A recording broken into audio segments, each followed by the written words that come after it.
Welcome mga automotive. Ito, mechanics job na naman tayo. Suzuki Swift yung titirahan natin ngayon.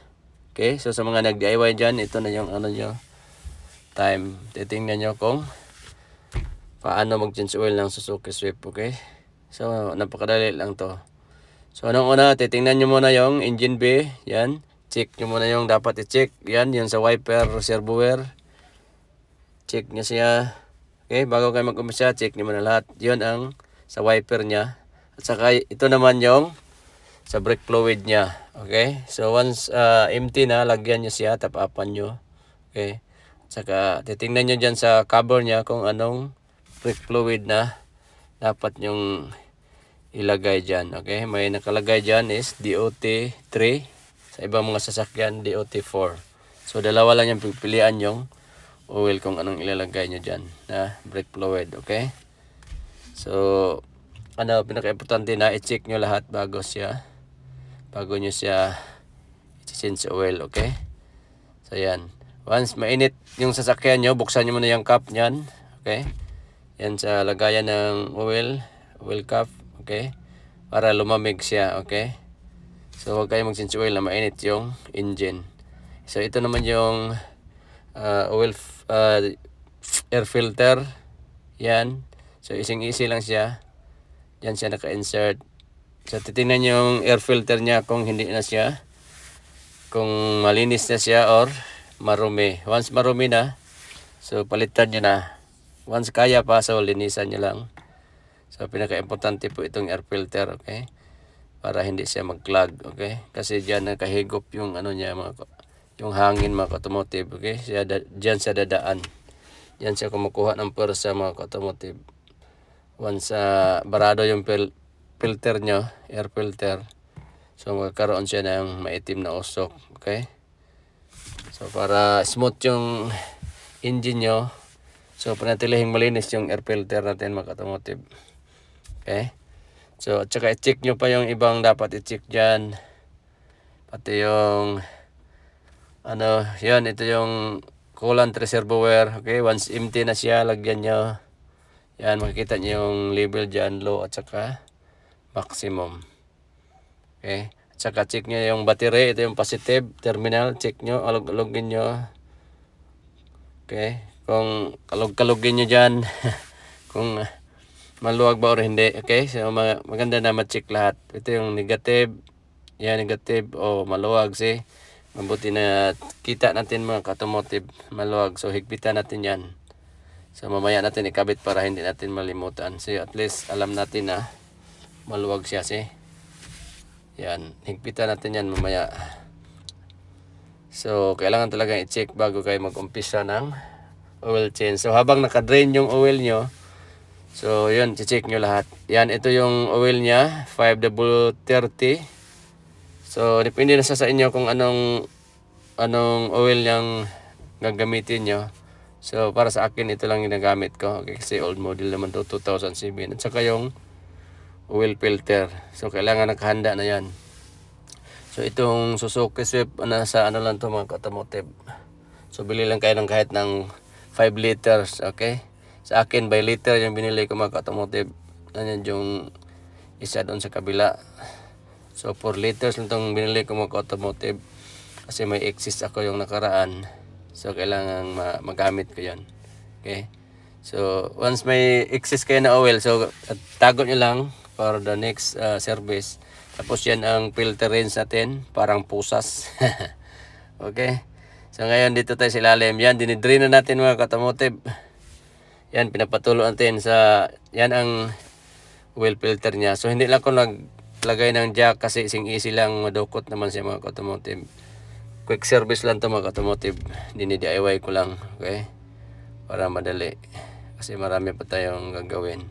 So yan, sobrang itim na pong oil yan. So i-drain nyo lang siya, patuluin nyo hanggang maubos yung mga lumang oil, saka kaya mag-refill ng bago.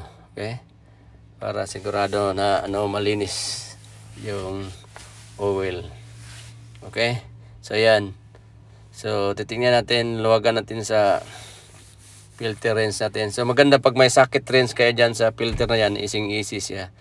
But ito sa akin, ito lang filter rinse ko. So hindi naman to masyadong higpit. So once higpit ka ng oil filter, accurate nyo lang muna, hand tight lang muna. Tapos lagyan nyo ng konting oil doon sa ano niya, sa o-ring sa taas. Okay? Bago nyo siya ikabit. So linisan nyo yung housing niya. So ito, titingnan natin, luwagan muna natin kung kaya natin siyang maluwagan ito. Kasi hindi masyadong ano yung pwesto niya kasi masasayad siya. But itagilid lang natin siya ng konti kung maluwagan natin. Okay? So kayang-kaya to. Yan, naikot na siya mga automotive. See. So once naikot na yan, so ready na yan, pwede nyo na siyang kamayin. Yan, kamayin nyo na once naikot na siya. Tsaka patuluin nyo na. So ready na yan, once natapos na yung drain plug doon, once na-close na natin, saka natin baklasin yung oil filter niya. Ready lang yan, see? So kita niyo yan, sobrang itim na yung oil dyan, nandyan sa loob ng lagayan. So ganoon lang mga automotive, pinaka-simple yung mag-DIY ng mga sasakyan nyo. So hindi na kayo kukuha ng mechanic once alam niyo na kung papaano. So tingnan niyo lang yung video natin kung paano siya ginawa. So ganoon lang naman lahat ng mga sasakyan, maliit or sa malaking sa truck. So ganoon lang yung proseso ng pag-change oil. Check nyo na lang lahat kung ano yung dapat i-check. Okay? So para makatipid tayo, pag gusto nyo matuto about sa mga mechanics, so tingnan nyo lang itong mga vlog natin mga automotive kung papaano. Okay? So yan, pinakasimple lang siya.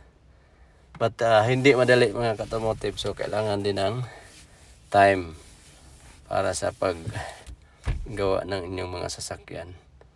So yan, pinapakita natin sa inyo. So itong video natin is siya, long form siya, para at least alam natin kung paano mula umpisa. Okay? Yan yung dipstick niya. Titingnan nyo lang yung label niya. Yan ang high, maximum, at saka yung low. Okay? So once pina-under nyo, dapat dyan lang siya. Okay? So kahit mag-exist siya ng ganun kataas yan, once hindi pa siya umandar, mga ganyan, yung oil niya, label. So once ini-start niya yan, so pasok na dyan doon sa maximum niya kasi malagyan pa yung oil filter ng oil. Okay? Sa kanya siya makita yung tamang label yan. So kahit mga ganyan, okay? Habang hindi umandar. Tapos pag baba niyan, so tama-tama dyan sa butas niya, yon ang pinaka-maximum. Okay? So, pinaka-importante na hindi mag-overfill kayo once nag-change oil kayo. Okay? Kasi yung sisirain ng engine nyo is yung mga oil seal at saka mga o-ring mga automotive. Okay? Once maraming oil yung nilagay nyo, so kaya i-check nyo siya ng maigi once nag-DIY kayo. Okay? Saka naka-cause din siya ng low power once maraming oil yung sinalang nyo. Okay?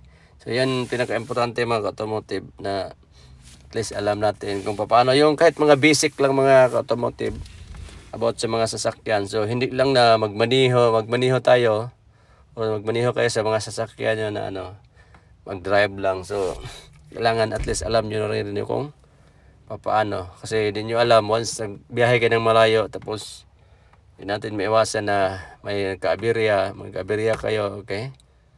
So kailangan at least alam nyo kung paano mag-check. So ito na mga automotive, daan na nating siniservisan. I-start na natin siya. Okay? Yan, ang ganda na ng tunog mga automotive once bagong change oil yung mga sasakyan natin.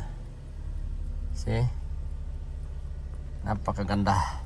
So ito wala na tong oil receipt sa dashboard niya. Okay?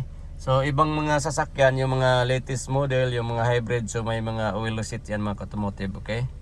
So titingnan niyo siya kung paano siya i-reset. Okay? So ito okay na to. Walang problema kasi yung nagbi-blink yan, seat belt yan. Walang problema yan. So ganun lang pinapakita natin sa paano change oil. So umabot lang siya ng mga 4.2 yung niya oil.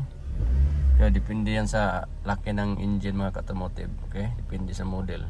May ibang Suzuki Swift na 3 liters lang, 3.5. But ito umabot siya ng 4 liters mga ka-automotive.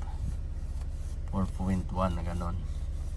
So as long as na-drain nyo siya ng maayos. Okay? Yung lumang oil, okay na yan. So yan, ready to use na ito mga ka-automotive. So yan lang. Thanks for watching.